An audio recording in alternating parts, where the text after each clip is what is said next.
In the heart of an island, surrounded by lush palm trees and vibrant blossoms, there lived two of mysterious and beautiful mermaids. They were so happy in the ocean, as they haven't known any other world aside their water realm. They usually swim around the ocean to play, watch the villagers from the safety of the waves, and also search for food. They were also very curious about the human world.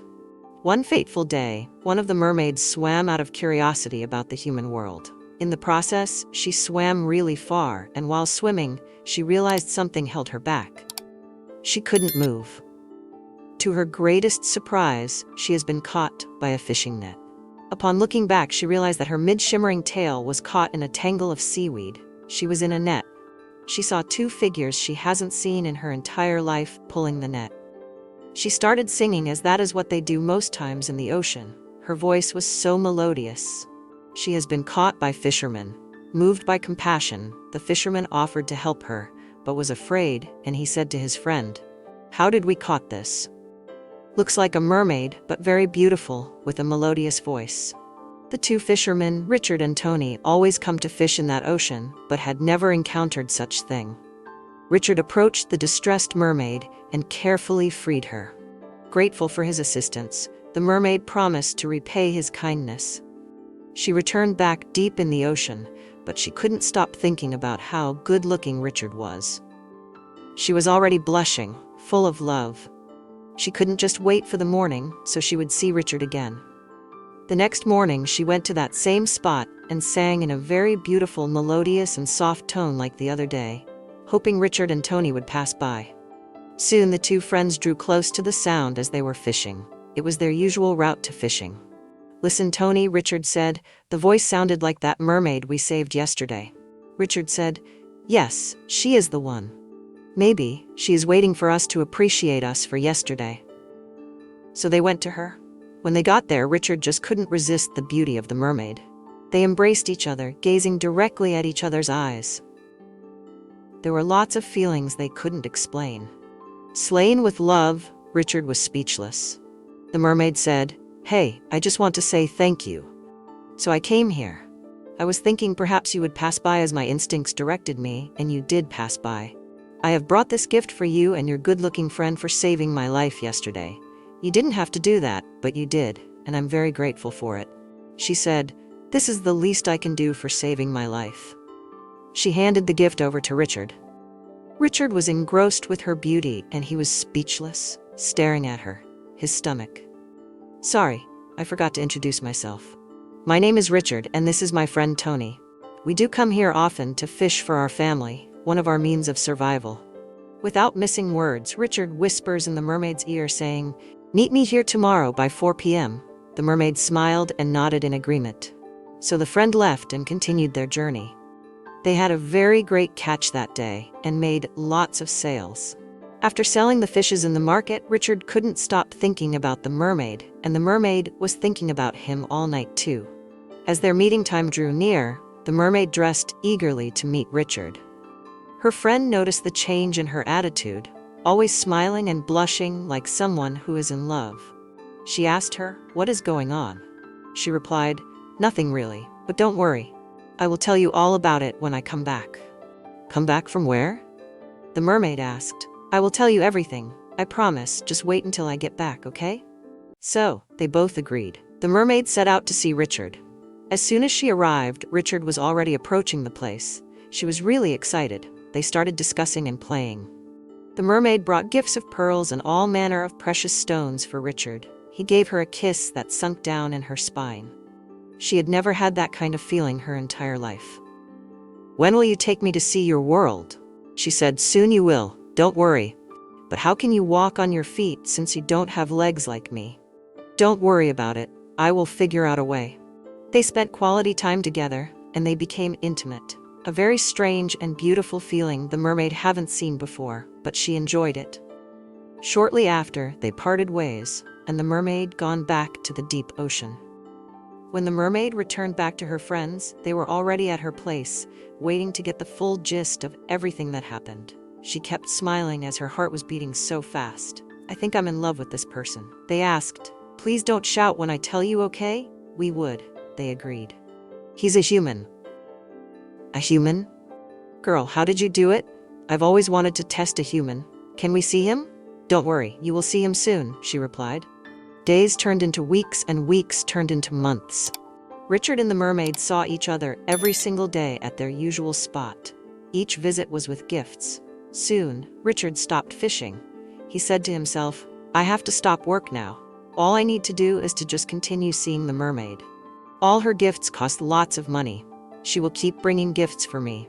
By the time I sell it off, I'll be making lots of money with these gifts. I'll be very rich. So, why do I need to go fishing again?" One day, Tony said to Richard, "Be careful, my friend. I'm not sure you are really in love with this mermaid. You only love her money. You thought you loved her, but you are not. You are consumed by the gifts she gives you every day. Remember, you are engaged." "Richard is engaged in the village, about to be married." Richard replied, "Forgot that engagement. I am talking about the beautiful mermaid who gives me everything I want.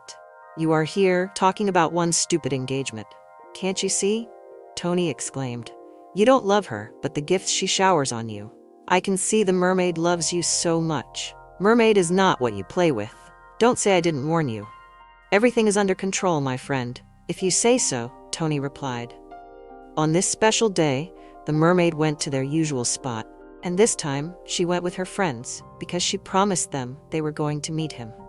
When they saw Richard, they were all speechless, lost in thought. They continued to stare at him in amazement. They've never seen a human as charming as Richard. Lucy, one of the mermaid's friends, said in her heart, "This our friend is a wicked girl. Look at what she's enjoying alone. What happened to all of us sharing?" Because they all share everything. So she plotted a way to get herself to Richard. One day, the mermaid fell ill and wasn't able to see Richard. So she sent Lucy to go to their spot and deliver the message to Richard. That was Lucy's chance to snatch Richard from the mermaid. She went with numerous gifts, more than what the mermaid had ever brought for Richard. Richard was consumed by greed for more gifts. As Lucy told him that she liked him, he said, "I like you too," because he wanted gifts. Soon, he had another spot for Lucy and another time for her. So it doesn't affect his time with the mermaid. "With this money, I'll achieve more on the land. Why should I say no?" Richard wanted more money from every single mermaid in the ocean. Before long, Richard had an affair with all the mermaid's friends, as they all come bearing gifts better than the last. And gradually, all the most beautiful mermaids in the ocean fell for him and were all intimate with Richard. He embraced them all, receiving gifts from them every single day. He kept bringing piles of gifts home, planning to sell everything to take the money and run away from this village. His greed and quest for more kept expanding. He completely left his engagement with his girlfriend. Richard saw all the mermaid as a business, and soon his greed would land him into the biggest trouble of his life. Tony, witnessing his friend's greed, could no longer watch his friend destroy himself. So he pleaded with his friend, "These gifts may bring temporal joy, but the consequences of your actions may be grave. Remember the harmony we once shared with the ocean, and let not your desire cloud your judgment." Yet, Richard remained unmoved, blinded by his insatiable appetite for more.